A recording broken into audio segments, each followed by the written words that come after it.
Thanks to all of you for being here on a Saturday in the sunshine, even though it's cold. It's a great, beautiful day, and you guys are spending the day with each other and with us. It's a huge honor, I know, for all of us to be here in front of you and to be able to spend the time and answer questions and let you know who we are, because frankly, when it comes down to this kind of election, the hardest thing we have as candidates to do is to connect with other doctors and other students and residents, because this time of the year, it's actually hard to get people together. And I'm just glad you're all here in one place. And those of you who are listening online, same thing. For putting 2 hours of your day into our energy and our effort, it means a lot to me. So I want to say thanks first up. And it's great to see a lot of you. Some of you I've met before because I have been playing in this space, in this leadership world now for quite a few years, and have been part of your OMSA Leadership Day I guess for the last 4 years, 3 or 4 years. So it's a pleasure to come back, although understanding that faces change because you move and you get into other areas and residencies, etc. So it's nice to meet new people, and but great to have had that kind of grounding with this group for a long period of time. So once again, it's a huge pleasure. I kind of have 2 goals for my 5 or 7 minutes with you. The first goal for me is to highlight a bit about my platform. And you're going to hear from all of us around platforms, and the hard part is, how do we differentiate ourselves from each other? Because I've known all of my co-runners for a long time, and I have to say, each of these people behind me is a spectacular physician and a really solid leader. We've all come from different places. We all have different backgrounds and exposures to leadership, healthcare politics, and health policy. But at some point, you need to figure out who you're going to vote for. So getting the differentiation made between the 4 of us is going to be a challenge. And our platforms speak to that to a point, but then ultimately, I think you'll get more of our personalities out of the hour and a half that follows with asking questions than you will from what I'll be able to stand up and talk to you about on a platform basis. And we have our websites up, and I have my policy stuff being rolled out onto my website over the next 4 to 5 weeks, because I want to keep it fresh and new ideas landing on a regular basis. But I will tell you a bit about my 3 buckets. And there are hundreds of things we need to talk about at CMA, like hundreds and hundreds. And if you spend any time at a CMA council or an OMA council, you'll understand what I mean. The issues are vast. The politics are at some point demoralizing, at some points energizing. At the national level, it's a little different than at the local level. And at OMSA, you're used to working locally with OMA current issues, and things that are hitting us now as doctors are tough. You know, we haven't had a contract for 4.5 years. We have been battling with the government, and I'm working for a company which is interestingly owned by the OMA and funded by the Ministry of Health. So you can imagine how challenging that's been for us at OntarioMD to try to navigate, as it is for you guys. But when we're looking at a national sort of perspective, we're looking at CMA and understanding the issues that hit the country are more diffuse and diverse. They're slower to act. They usually don't involve immediate dollars to doctors. They do involve long-term sort of policy conversations around parts of our population that for many of us are distant. And unless you're working in a northern community with a native population, you rarely will see the direct impact of the issues like Indigenous health on day-to-day lives, right? Or if you're not involved immediately with somebody who is with a terminal illness and is suffering despite having good palliative care, it's hard for you to imagine what policy around things like medical assistance with dying would look like. But CMA has been really involved in these high-level conversations, sometimes for a span of years and years and years. And in the last 7 years that I've attended CMA Council, I saw medical assistance with dying come up very first time I was there, and just finally kind of land in terms of legislation a year ago now. So it does take a long time. So those of us who are in this kind of circle now thinking about long-term leadership for the CMA have to be in it for the long term. We have to think more along a longitudinal cycle to say, I may be able to impact what's going on today, but I'm not probably going to see the outcome of that during my term as president. And the thing that we also have to consider is that the president at the CMA is but one voice on that board. And so although we come up with our leadership styles and our platforms, CMA itself has a path that it's on to try to create a better space for Canadian doctors now. And that path involves creating value for being a member, like why should you want to join? Why should you want to be a member? It involves innovation through the creation of their new company called Jewel, which happen to be a pleasure to be on the board of directors of. So we're looking at innovation, how we get physician-led ideas into the space and scaled and spread up.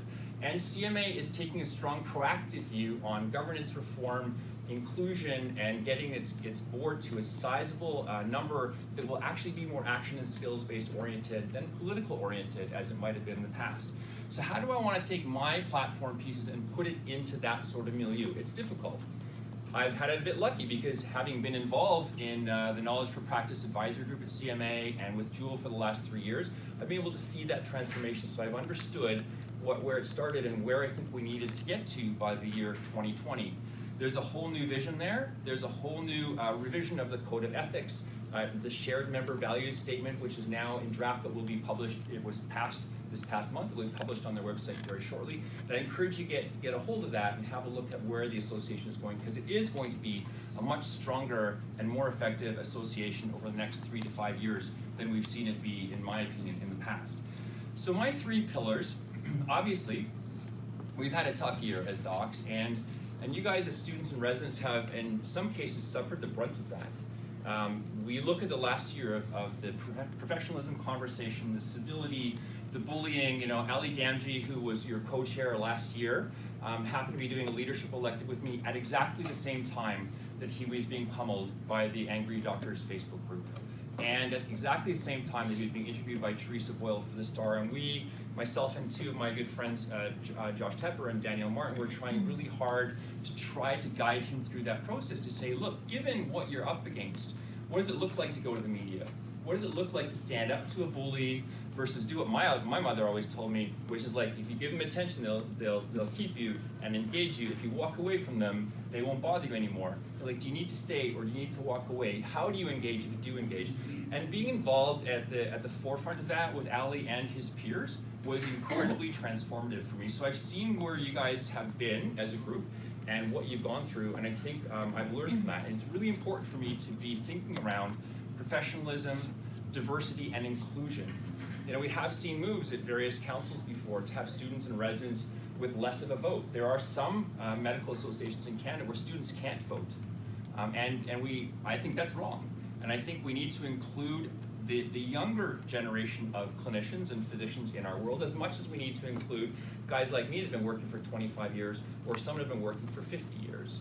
We all have an equal say. And in fact, I would argue that any conversation around things like negotiations is probably more applicable to you because you have your whole career ahead of you than to those of us who may have only 15 or 20 years left.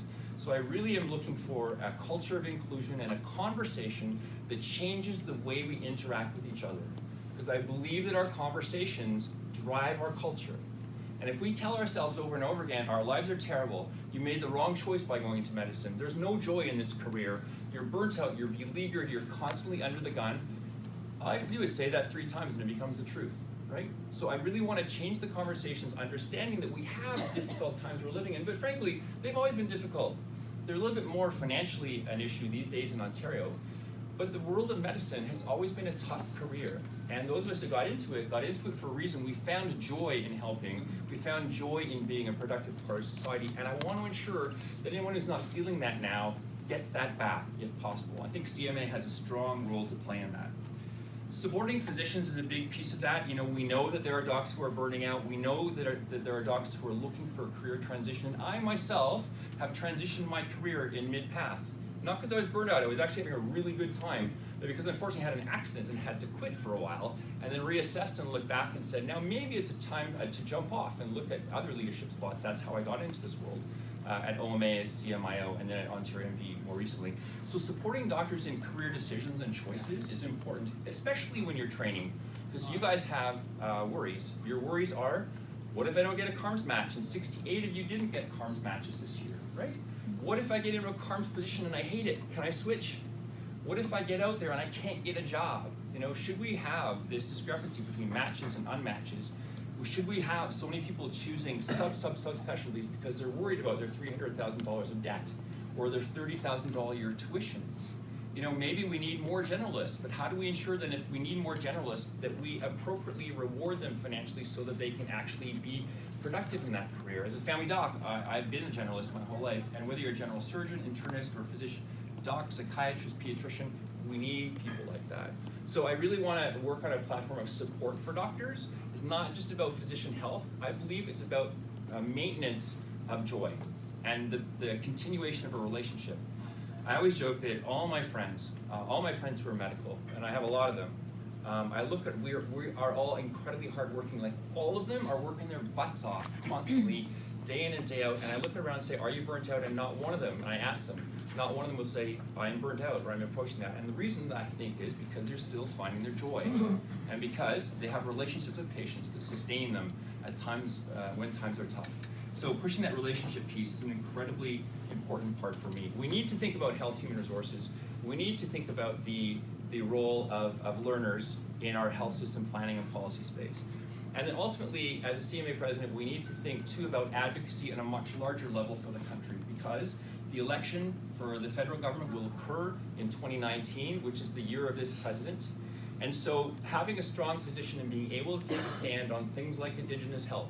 When I spoke to Jane Philpott when she was Minister of Health, as I was just thinking about running for this position, you know, I was excited to see that she was transitioning over to Indigenous Affairs, and the health portfolio went with her.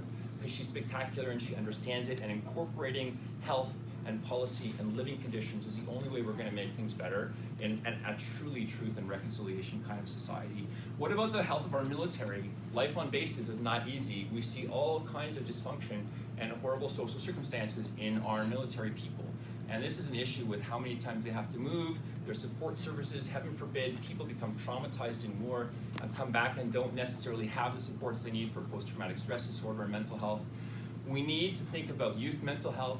Absolutely. I have a daughter that has been part of this system, and getting her care was one of the most difficult things I ever had to do, despite having two physicians who are parents.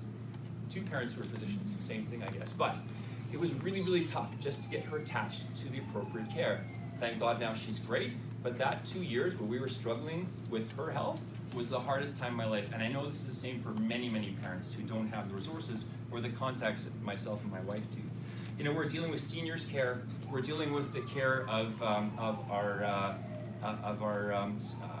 community care partners, so we're understanding that more and more work has to happen in the community. Some of this is funded nationally through the provinces, and CMA has big strategies on that, so we have to advocate for that all the way through.